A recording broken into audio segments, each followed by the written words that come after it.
Welcome to The Poetry Show with us, the podcast poets.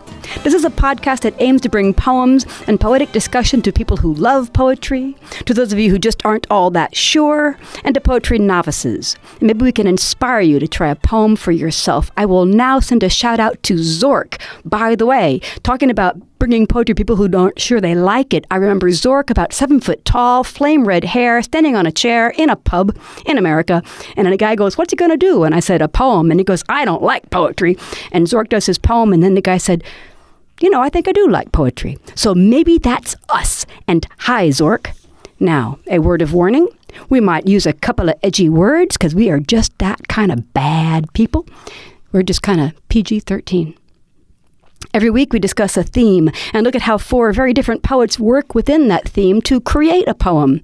Or retrofit a poem, but we don't admit that. And hopefully we'll have something for everyone. So we're each going to do a poem and chat about that poem and then move on to the next. I am Rose, and we have Alan and Becca and Kit. Yay, and I love having Kit. Today's show is actually going to be shared between me and Kit in a kind of tug of war. But I'm going to start because I'm looking at the retro focus of it. Today's show is about gender. I will start off with a bit of a ramble. I'm going to talk about gender roles and normative behavior and the difference, and there is one, between gender and biological sex.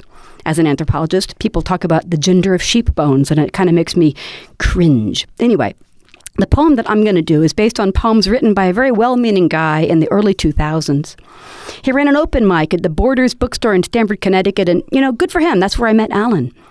This guy was a decent man, but he thought very rigidly about men and women. And he's the sort of person who makes sweeping statements with conviction along the lines of women do this and men do that and all women want this and so on. Ghastly. So I'll read a poem from 2002 that predictably replies to such biological determinism. Then I'm going to turn this over to Kit, who will talk about gender more coherently than an old-school physical anthropologist. Goodness, I just look at skeletons and try to determine probable sex, but we'll never be able to know what someone's gender was. Like disability and race, gender is a social construct. So the poem is here. Back in 2002, I was exercised and vexed about the fact that women and woman has man and men in it. So I went through this phase where I spelled women W-O-M-Y-N. Anyway, this fellow had written a poem about some women aren't from Venus. And it went on and on and on and on. So my response was, women are from Mars and men are from penis. Don't try to understand women. That's like trying to understand mammals or all plants or all insects. Women are not women, a category. An inclusive description. We are as unique as snow, brave as tigers, mean as snakes, no two alike. Why are helpmates called a wife, maid, cook? Cannot a sharing spouse be cooperative too? Women are not drunk with success, as you say. We're shot from doing it all. Drained, yes, doing it all, because men still see it as help instead of shouldering their fair half. We've always had our dear secret abilities. They just had to be suffocated. A squealing infant while hiding mere bushes away from notice, from male death, sword drawn, pistol at ready. We've shared these secret dreams and gifts with ourselves, our children, our friends, the occasional spouse who did not pat our heads or bash our cheeks for uppity impudence. So being brave and smart and unable to take crap is no longer bitchy, but male? Many guys drape a pretty airhead over their arm. Few women do. Ask Julia Roberts about that Lyle Lovett thing. Women boast. Men recount. They are studs. We are just shameless sluts. Roseanne was fat. Each pound made the evening news. John Goodman quietly grew as he pleased or didn't. He struggled in privacy. As far as a gooey heart of love, I just want a massage. A cleaner house. A Bahamian trip to coconut oil and palm fronds rustling. Maybe companionship. Maybe passion. Maybe gooey chocolates with nuts. Why is a helpmate called a wife? Why not a friend, compatriot, confidant, supporter, partner, life mate? Women are from Mars. We are strong. We have desires. Some men just have to stop being from penis. Just be from harmony. Thank you, Rose. Old ranty poem. Yes. Well, I think it's quite impossible to start a show without commenting immediately on the fact that the genders are treated differently. And in almost all aspects worth talking about, women are treated worse, and sets us off on the right foot, I think. So what do you think about the gender then? See, Kit, when I think of gender, I think of biological sex versus gender, and the gender is a social construct. And there's other ways of looking at gender. There's transgender. I got into a debate on Facebook about someone who was upset I didn't think that there may be 5, 6, 8, 10, 12 genders. And I'm afraid I wonder, Native Americans had the third gender. I think putting a number on it causes more problems than it solves. Okay. Certainly when you get into discussions of gender as a social contract, you inevitably run into the implication that gender isn't real, and therefore what we feel our gender may or may not be is also a construct. And actually I think it's important to recognise that it's an individual experience as much as it is a societal understanding. And the problem comes, like any trait, when you judge people by a fact about them that you've learned that doesn't actually have necessarily anything to do with who they are. Right. Like a role, almost, in a way.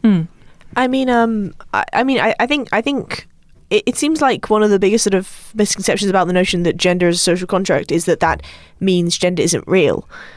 Money is a social construct. A lot of what we do and are and define ourselves by our social constructs. True. But that doesn't mean they don't affect us. It does. It definitely affects us. But I do think that it can be different from each society. Oh yeah, absolutely. No. That's, I think, the anthro in me means that. I think you can exactly, and it's. I think it's a way of sort of responding to when people kind of say, "Oh well, that's just how things are. There just are two genders." Well, not if you're with certain Native American tribes. Yes. And I think it can kind of be a way of fighting back against people who just say, "Oh, you just are. The gender just is decided by chromosomes, and there just are two sexes," which there isn't, because there's intersex. Actually, yes. And yes. it's a way of kind of highlighting the fact that it's not as clear cut and set in stone as you might think it is. And that notion of a binary is the enmity to any kind of self-expression. And that conflation of sex and gender does often lead to that argument. You are male or female in sex, and therefore you are male or female in gender, which actually I know will make you very angry, Rose, because that is not the reality of people's bodies. Right. And actually there are no clear-cut boundaries, and we should be allowed to find our own boxes to put ourselves in. Actually, it's not that it would make me angry. It's just that if there's a body in the woods, a skeleton actually, bodies have skin, skeletons don't. So if there's a skeleton, we are trying to estimate probable biological sex. Because just saying we found someone about the age of 30, anyone missing? You need to try and go, is there someone who considered themselves African American, who's missing and would have probably thought of themselves as male and is about 30 to 40 years of age. You got to say, I'm looking for a black guy 30 to 40, not just there's someone who died. Can't tell you more than that. So you have to, the reality is that's where the biological sex comes in. The determination of gender, Clark Larson has a story in his book about a skeleton and a chimney. Someone was trying to rob a house and failed. And the skeleton still had remnants of a skirt and a blouse and pearls and high heels. And so they thought, a woman is missing. No, it was a transgendered female who was trying to rob the house. But so they were looking for the wrong person, because a lot of her friends still thought of him as a he. And so they were looking for the wrong person. So sometimes you have to actually attribute something.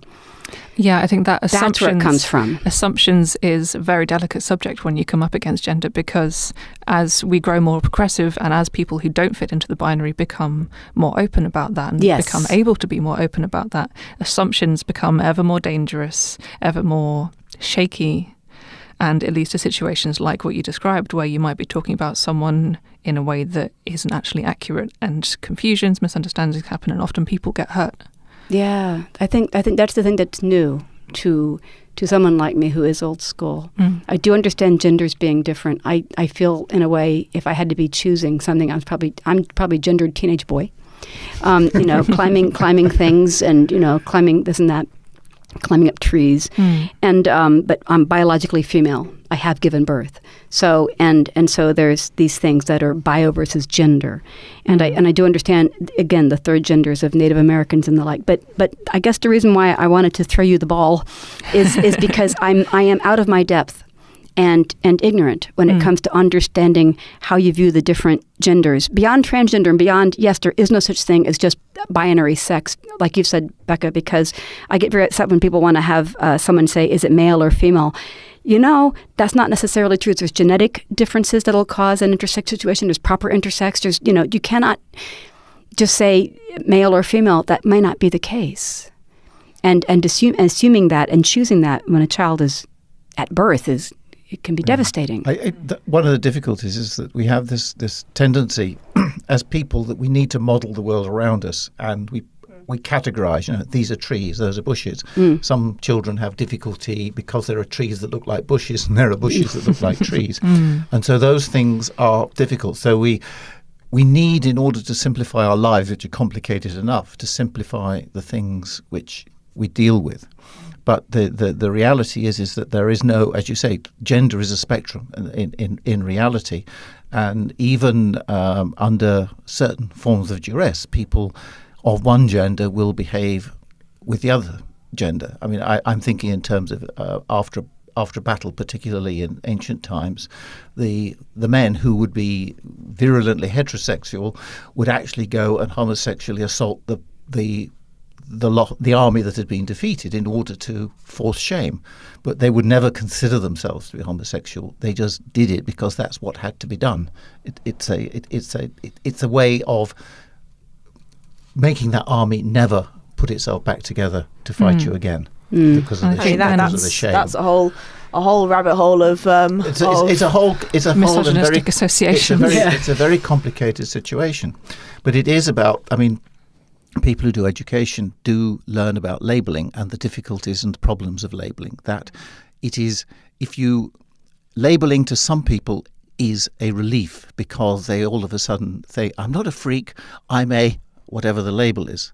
But at the same time, once you label somebody, they then tend to behave like that label. And that's particularly difficult with children who are having emotional difficulties through puberty.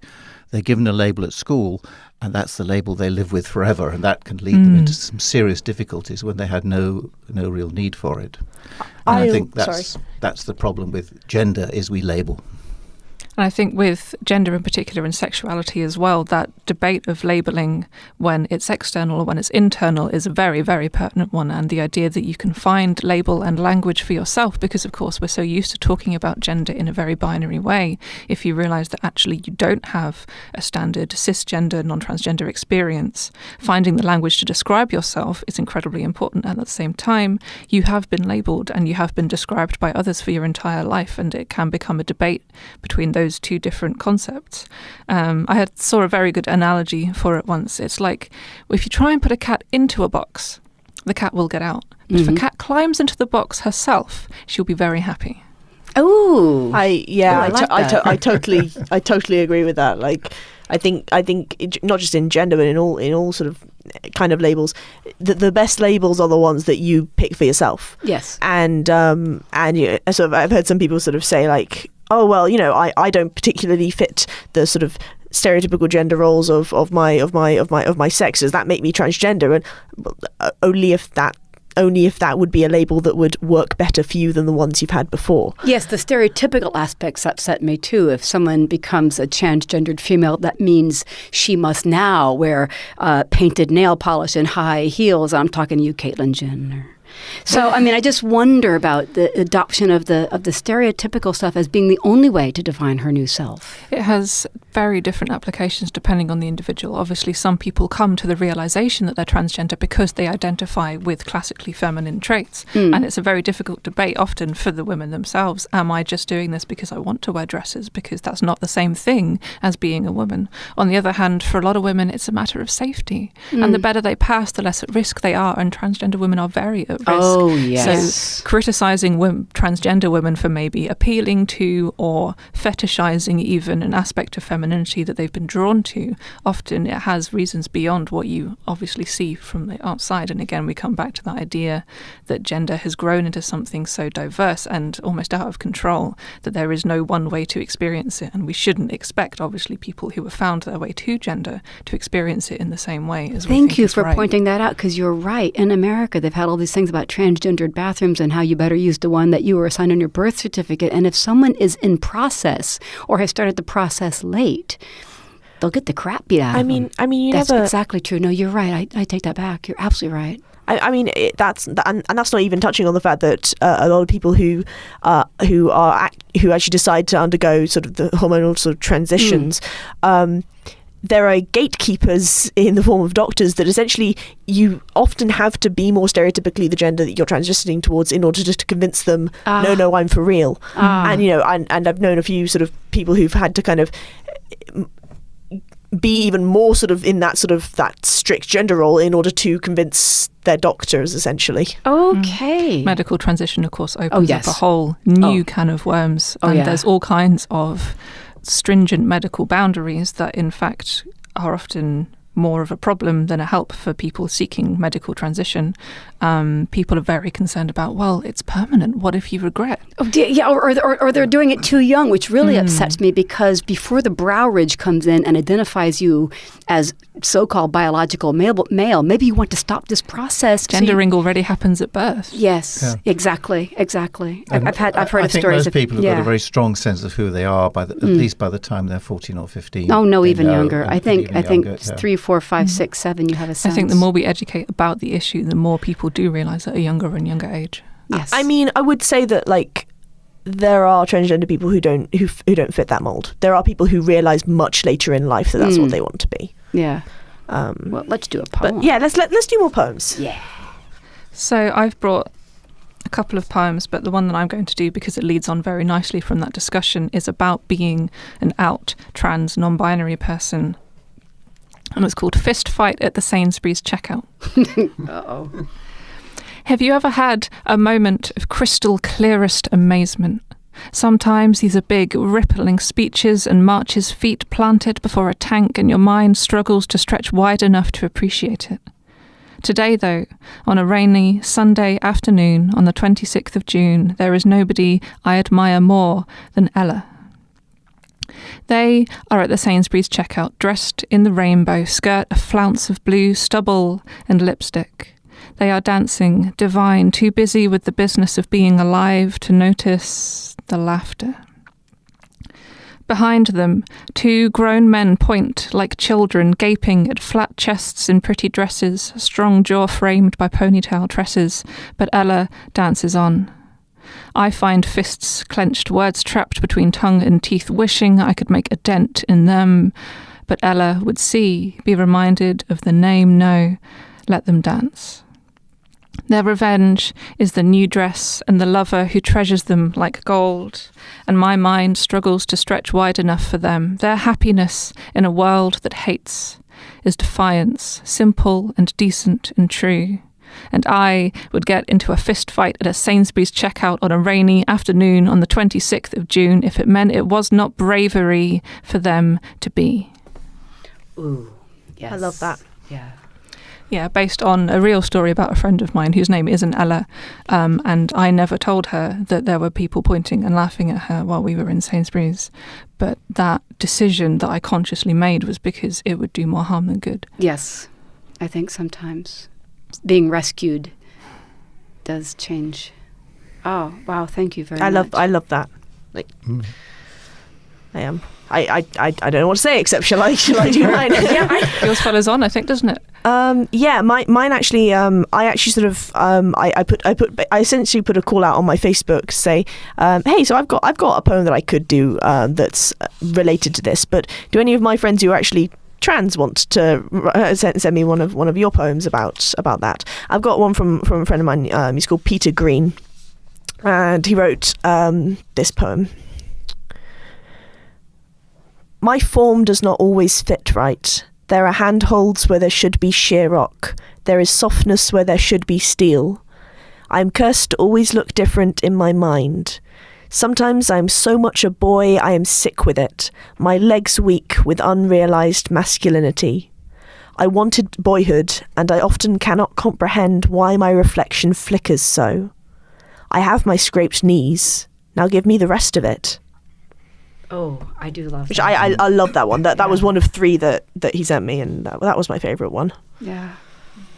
I think I like that one because there is a perception in the world that it's about people who are biologically male wanting to be female, Yes. but there is as much the other way around, and we have to understand that it goes both ways. Yeah, and I think that's partly because it's much more visible to see someone who most of the world perceives as male in female clothing. It's much more visible than because it's seen as much more of an odd thing for a quote unquote man to wear a dress than for someone who seems female to be wearing quote unquote male clothes. Which of course leads us back to misogyny, which Rose started us off with, and that idea that becoming a woman is inherently, well, not to say emasculating obviously, but also something detrimental, a kind of downgrade from a male self. Oh, isn't that what coaches yell at you? Come on, girls, or army sergeants, or whatever. That's an insult to call someone girl.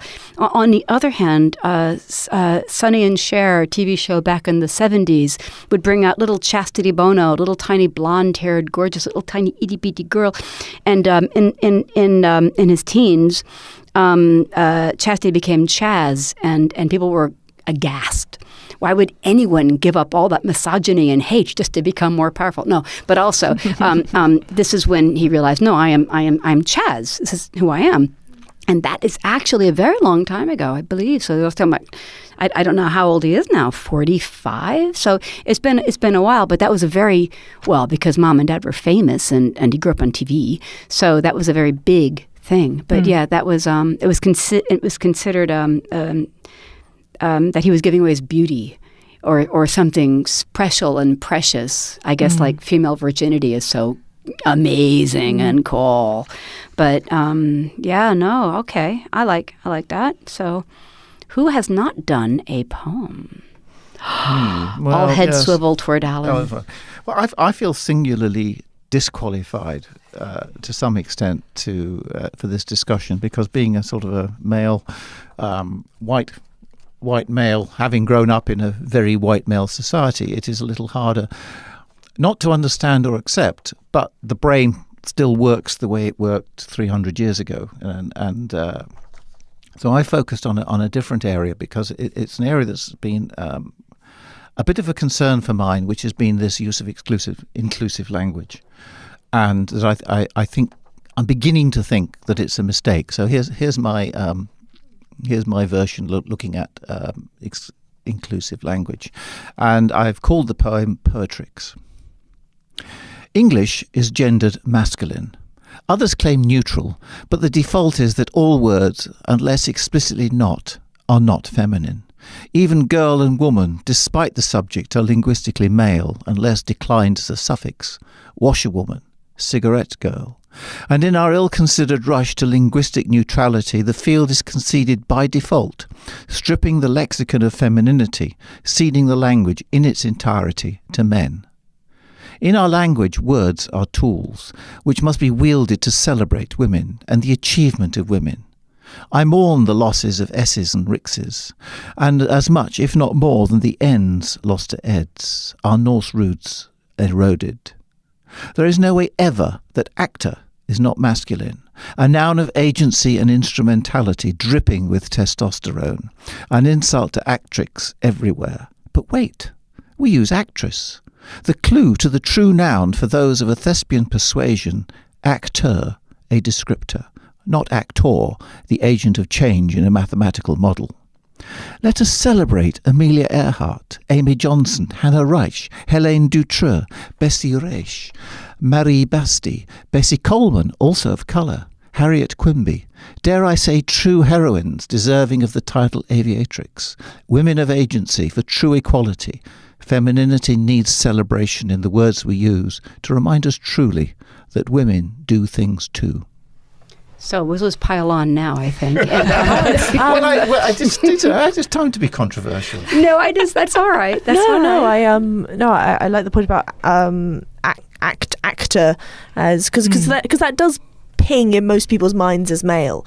There's a reason why there's like, oh god, there's this comedy sketch which is basically politically correct pirate shanties, and it's actually fantastic. It's actually fantastic because it's written from the perspective of people who actually do agree with this kind of thing, but you can still kind of laugh at yourself. And there's one verse which is there was the lass with the golden eye, and the doctor said she would die, and then the end it says, but the scariest part of the tale from the stars is that I bet you assume the doctor was a man.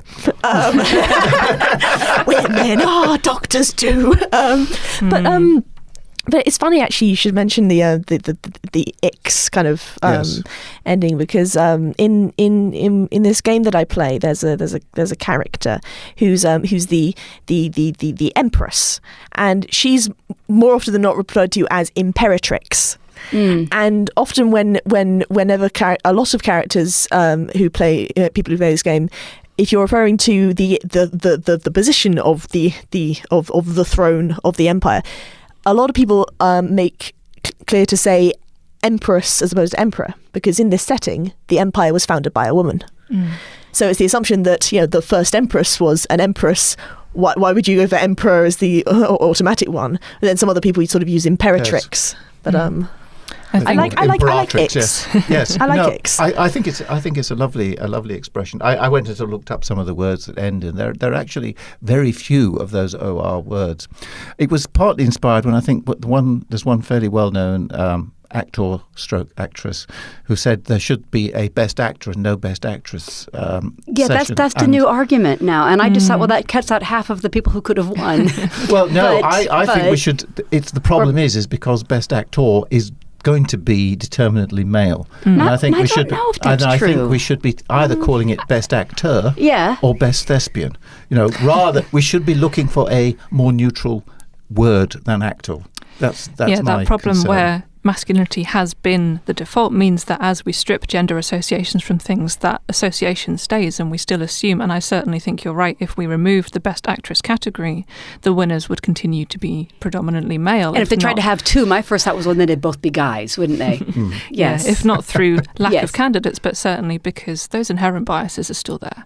And I think it's difficult to put forward a gender neutrality without then damaging the movement to elevate women. I think that's definitely a concern. Yes. So, I'm not saying that what I'm saying is true, but I'm saying we're running into a very dangerous area where by stripping femininity from the language, we're actually stripping power from women. But on the other hand, putting in the descriptor differentiates the normative, shows that it's not the normative, as opposed to an author and a female author, because the normative author is so. Or women author has become yes, women author. Oh God, women yes. first, then yes, author. Exactly, as if that's the defining characteristic.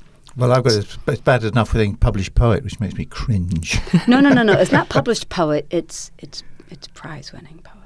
Oh, well, that's the same. Yes, I know. Say it softly. I know. The thing is, it's nice to win the prize, and it is good that, but then it's literally everyone at some point. Yes, it defines you and creates expectations which may not be met. Oh, no, maybe. The idea of the masculine being sort of the default is it's actually present in a lot of discussions around around sort of people who are non-binary gender. A lot of my sort of my friends who are non-binary, they talk about how often. So if whenever you hear about sort of like androgynous kind of famous people or like models, often it's skinny, so it's without sort of curves. Yeah. It's often very masculine. Like boyish Jamie Lee Curtis, who by the way is an XY male. If it's not male female, it must be sort of male-ish. That's kind of getting broken down with I can't remember their name, but person who sung one of the songs at Eurovision a while ago. Conchita Wurst. Oh yes.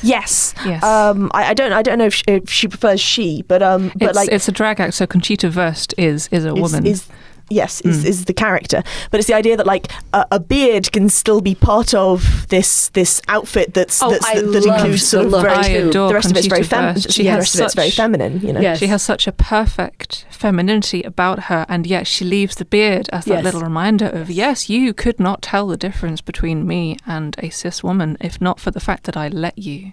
And it's that way of breaking out of that kind of I like androgyny that. as being skinny, usually white, hairless, and sort of short hair. Like it's a very kind of for something that's meant to be breaking boundaries. It's actually very often very clearly set boundaries in people's minds. That is a stereotype, isn't it? You're right. Stereotypes create themselves the more prominence you gain. I think there must be some kind of critical mass of representation, after which point people have to say, maybe you're just individuals. And I always think when people ask, how should I write about transgender characters in a way that isn't stereotyping? I say, have you thought about having more than one? I mean, it's a good point. Yes. Yes. Oh, that's like from there's the a reason film why- Dear sorry. White People, right? Yes. Go talk to your one black friend. So that's get more than one. So yes, that's pretty good. I do like that. I mean, that's the reason why that's one reason why the Bechdel test exists. Not is that? I think it's Bechdel. Bechdel or it's Bechdel. Bechdel, It sounds I like believe. something for measuring radiation. But anyway, but like the idea that it's not just that you have a female character; it's that you have different female characters who can talk to one another. It's a way of demonstrating about not men. Yes, and they exactly. can't Yes. discuss the bad boyfriend or the crappy son. Exactly. Yes, So the Bechdel it's this- test it's is this two idea- named female characters having Yeah. a conversation which is not about a male character. Yes. Yeah. Yes. And it's not just a way of saying don't talk about men, that's bad feminism. It's a way of saying this is a way for a work to have a female perspective. Yes. And to have a perspective, you need more than one dimension. So you need to have more than one point on the graph Yes, to have a acting perspective. or reacting to the male. It's Yes. that difference between a woman as a character and a woman as a character trait of a male character. Elaborate. So there's, I believe it was a Cracked article, actually, the satirical website that first came up with. It's that called the website. Sexy Lamp Test. And the proposition is, if your female character, as well developed as she may be, if she can be replaced for all purposes in the plot by a sexy lamp, she is not a good character. And you do see this in a lot of films, actually, despite whatever internal life she may have, her purpose is there as a kind of decoration or a satellite to the male protagonist's journey. Right. As he breaks the lamp or And there are all kinds of language as we critique more and more the representation of women and other genders in our media, more and more language like the Bechdel test, the sexy lamp test, being a little bit less well known. And but I like we it. gain this language to critique. Another test that people have come up with in opposition to the Bechdel test is, I believe it's called the Mako-Mori test. Haven't heard that one. After a character in one of the new sci-fi films. I can't remember for the life of me which one. And that's the idea that you must have a leading female protagonist who goes through her own character arc. And while the film that Mako-Mori was in doesn't pass the Bechdel test, people thought this is still fantastic representation of a woman's life. And I think you shouldn't obviously play them off against each other, but certainly one day we may have a work that passes all of them. and flawed. Well, or I not just- consider yeah. that most films which have male protagonists in them, those men are so unlike real men anyway that Wow. they are as Also bad, if you true. like, on the male side as they are on the female side. Well, I mean that sort of relates back to the notion of toxic masculinity and about how sort of the strict notions of gender it hurts men as well because it prevents men from thinking that they can show their emotions without it's just the idea of grow some balls is like it's like the notion that if you're emotional then Oh, you're yes. not masculine. Yeah. And, Man up, grow some balls. Yeah, my friendship circle he uses grow some courage. Yeah. Well, I used to when Emily was little. I was like, Or grow like a girl. we It was don't say man up. We say hero up. Yes. Although hero kind of goes back to because No, because hero's women who language. are heroes are the heroine. Isn't that like a drug? I don't really know if I like I think that. heroin was named after. Oh, really? Hero. Yeah. It was like morphine, but heroine because it's awesome and it's not addictive like morphine. But that's a whole other topic. Fascinating topic. Come back to that one, I imagine. Yes, I think we will. Yeah. We does anyone? Well, you're in charge, Kit. Oh, Does anyone have more burning interjections to put to the discussion of gender? See, I told you I'm the teenage boy. I'm in. Okay. But is your identification with the teenage boy based on stereotypes of young men? Maybe. Exactly. There are always challenges to be had, I think. I wrestle daily with if I'm too much of a stereotypical lesbian, you know. They are our frenemies, stereotypes. Yes, this is true. The frenemies episode. All right. We have been The Poetry Show, and we're the podcast poets. Kit, Becca, Rose, Alan. tweet us on Twitter at podcastpoets, email us at podcastpoets@podpoets.com, and find us on iTunes and give us reviews and ratings for our eternal gratitude. This has been The Poetry Show, produced and edited by Adam Taglietti as a production of Eden Agency.